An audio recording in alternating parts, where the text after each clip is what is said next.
जय जय रघुवीर समर्थ. सद्गुरु समर्थ रामदास स्वामी महाराज की जय. सद्गुरु भगवान श्रीधर स्वामी महाराज की जय. आज अतिशय परमपावन भाग्याचा दिवस आहे की आज माझे सद्गुरु भगवान श्रीधर स्वामी महाराजांच्या वरदहळ्ळी वरदपूरला येण्याचा स्वामीजींच्या कृपेने योग आला. हा स्वामीजींचं दिव्य चरित्र आहे. खऱ्या अर्थानं मी नेहमी सांगतो की सज्जनगडावरती सेवा करून कल्याण स्वामींच्या नंतर प्रतिकल्याण ज्याला आपण म्हणू, भक्ती मार्गातला एक आदर्श, साधक जीवनातला एक आदर्श आणि खरंच सिद्धावस्थेला पोहोचलेले माझे सद्गुरू भगवान श्रीधर स्वामी महाराज यांचं एक दिव्य आणि अलौकिक अशा प्रकारचं चरित्र आहे. तो चरित्र ज्या साधनेतून घडलं, ज्या भक्तिमार्गातून घडलं, ज्या उपासनेतून घडलं, ज्या कठोर अशा प्रकारच्या तपस साधनेतून घडलं. काय तपश्चर्या असावी, कशा प्रकारचं तप साधावं, कशा प्रकारची साधना करावी आणि ती साधना करून, साधना अनेक जण करतात हो, साधना करत नाही असं कोणी नाहीये, सगळ्यांची साधना असते. अनेक साधना करणारे दुगे सत्पुरुष आहेत ते. पण सद्गुरू भगवान श्रीधर स्वामी महाराजांची जी साधना होती ना, त्या साधनेला मात्र तोड नाही. सद्गुरू भगवान श्रीधर स्वामी महाराजांनी सज्जनगडावरती जे तप केलं, त्या तपामध्ये स्वामीजींनी समर्थांची इतकी अखंड सेवा केलेली आहे. म्हणजे भांडी घासणी, कपडी धुणे, साफसफाई करणे, तो भक्तांचं सामान, भक्तांचं साहित्य एस टी स्टँडवरून वाहून परत गडावरती घेऊन येणं, हा केवढा मोठा साधनेतला प्रवास. किती साधनाला कठोर म्हणावी, किती त्याला, हे खऱ्या अर्थाने एक तप आहे. आणि स्वामीजीच नेहमी असे सांगत होते की सज्जनगड ही साधनेपेक्षाही ही सेवाभूमी आहे. आणि सज्जनगड ही सेवाभूमी आहे याचं खऱ्या अर्थानं स्वामीजींनी सिद्ध करून दाखवलं की ही तपभूमी तर आहेच. सज्जनगड हे तर समर्थांचं, स्वामीजींचं सद्गुरुस्थान आहे, ते गुरुस्थान आहे. पण हे गुरुस्थान असलं तरी सुद्धा ही सेवाभूमी आहे. ही सेवा करून स्वामीजींनी ते सिद्ध करून दाखवलं आणि ते स्वतःच्या आचरणात आणून करून दाखवलं. असं नुसतं सांगितलं नाही, नुसतं चरित्रात लिहिलं नाही, तर ही सेवा करून, ही साधना करून स्वामीजींनी समर्थांचं प्रत्यक्ष दर्शन त्यांना घडलं.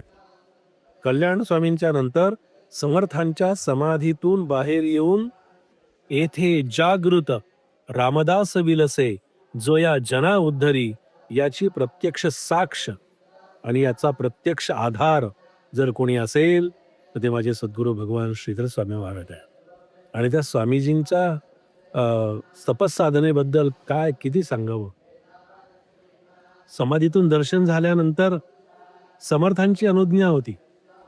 जसं योगीराज कल्याण स्वामींना समर्थ सांगतात, ते कल्याणाला तिकडे बाहेर पाठवला, बाहेर रामकार्यासाठी पाठवलं, तसं समर्थांनी स्वामीजींना सुद्धा कर्नाटकामध्ये पाठवले, दक्षिणेकडे जाण्याची आज्ञा केली. दक्षिणेकडे जाण्याची आज्ञा करत असताना किती यातना झाली असतील, किती दुःख झालं असेल, किती वाईट वाटलं असेल. आपल्या सद्गुरूंना सोडून जातोय आपण, आपल्या स्थानाला सोडून जातोय. पण समर्थांची आज्ञा होती की झाडाखाली झाड वाढत नाही. आणि तिकडे जिकडे आज प्रचार प्रसाराची गरज आहे, जिकडे हे रामकार्य, समर्थ कार्य आणि दत्त महाराजांचं कार्य, कारण स्वामीजी दत्तावतारी आहेत, हे सगळं कार्य कर्नाटकामध्ये वाढावं, कर्नाटकामध्ये बहरावं, म्हणून स्वामीजींना इकडे कर्नाटकामध्ये पाठवलं. आणि स्वामीजींची महासमाधी ही वरदपूर क्षेत्रावरती आहे. स्वामीजींनी अनेक ठिकाणी चातुर्मास्य केलेले आहेत, अनेक ठिकाणी त्यांनी अनेक भक्तांना आणि शिष्यांना प्रासादिकता दिलेली आहे. आणि तीच आज वरदपूरला आल्यानंतर एक प्रचिती येते, आणि ती प्रचिती म्हणजे स्वामीजी इथे प्रत्यक्ष आहेत, स्वामीजींचं प्रत्यक्ष वास्तव्य आहे, स्वामीजींचा इथे प्रत्यक्ष वास आहे. आणि जिथे स्वामीजींच्या आज्ञेप्रमाणे जिथे वेदाध्ययन चालतं, जिथे हे कर्म चालतं, जिथे उपासना चालते, जिथे भक्तिमार्ग चालतो, त्या ठिकाणी सद्गुरू प्रत्यक्ष वास्तव्याला असतात. स्वामीजी नेहमी असं सांगायचे की संत, सत्पुरुष आणि सद्गुरू कशावरून ओळखायचे, की त्यांना स्वामीजीने एकदा प्रश्न केला होता एकाने, की खरे सिद्ध, खरे महापुरुष, खरे साधक, खरे उपासक किंवा जे सिद्धावस्थेला पोहोचलेले आहेत, असे सिद्धावस्थेला पोहोचलेले सिद्ध कसे ओळखायचे? तर स्वामीजींनी असं सांगितलं होतं, की बद्रीनाथचं, बद्री केदारचं कपाट बंद झाल्यानंतर त्या ठिकाणी ज्या त्या बर्फावरती जिथे राहतात, जे अशा अवलिया अवस्थेमध्ये राहतात, ते खरे सद्गुरू असतात, ते खरे सत्पुरुष असतात, ते खरे सिद्ध पुरुष असतात. आणि मला सांगायला मोठा अभिमान वाटतो, मोठा स्वाभिमान वाटतो, की माझे सद्गुरू भगवान श्रीधर स्वामी महाराज हे बद्रीनाथचं, बद्री केदारचं कपाट बंद झाल्यानंतर त्या ठिकाणी संपूर्ण बर्फाच्छादित अशा प्रकारच्या त्या बद्री केदारावरती स्वामीजींनी चातुर्मास केलेला आहे. स्वामीजी तर राहिलेले आहेत.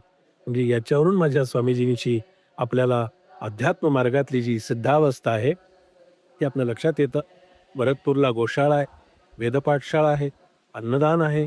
हजारो भक्तगण भाविक इथे जण येत आहेत आणि आम्हालाही या क्षेत्रावरती येऊन दर्शनाचा, प्रसादाचा आणि सेवेचा योग इथे आला. असाच हा योग वारंवार येत राहावा, अशीच सद्गुरूंच्या चरणी, स्वामीजींच्या चरणी एक विनम्र प्रार्थना केलेली आहे. समाधीपाशी नतमस्तक झालेलो आहे. साष्टांग नमस्कार करून प्रार्थना केली आहे, की आमच्या खदगावचं समर्थ मठाचं वैभव दिवसेंदिवस वाढावं आणि स्वामीजींच्या कृपेनंच तिथे गोशाळा आहे, तिथे सगळ्या काही उपक्रम आहे, तिथल्या सेवा आहे, या सगळ्या स्वामीजींच्या कृपेनं आणि त्यांच्या आरोग्याने चाललेल्या आहे. आता स्वामीजींच्या संकल्पनेतली एक संकल्पना फक्त स्वामीजींनी पूर्ण करून घ्यावी, अशी प्रार्थना इथे समाधीपाशी केलेली आहे. आणि ती प्रार्थना म्हणजे खदगाव मठामध्ये वेद पाठशाळा सुरू व्हावी आणि वेदाचं अध्ययन तिथे व्हावं, अध्यापन व्हावं आणि त्या ठिकाणी वेदाचं उद्घोष सतत अखंड चालावा, अशा प्रकारची प्रार्थना वेद पाठशाळेची स्वामीजींच्याजवळ केलेली आहे. स्वामीजी ती लवकरच पूर्णही करून घेतील, असा आत्मविश्वास आहे आणि तशी श्रद्धा आहे. अशा स्वामीजींच्या कृपेला आपण सर्वजण पात्र होऊया आणि स्वामीजींचा आशीर्वाद घेऊया. जय जय रघुवीर समर्थ, जय जय रघुवीर समर्थ.